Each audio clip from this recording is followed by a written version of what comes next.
Sa gitna ng hidwaan ng Israel at Iran na nauwi ngayon sa pagtarget ng Amerika sa Iranian nuclear facility, sinabi ng Department of Foreign Affairs na walang Pilipinong nasaktan o nasawi sa Iran.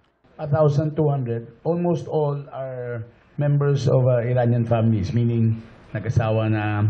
Remember, you would remember, sir. Pero may mga nagpasaklolo. Ayon sa DFA, posibleng sa Huwebes dumating galing Iran ang 6 na OFW at 2 turistang naipit sa gulo.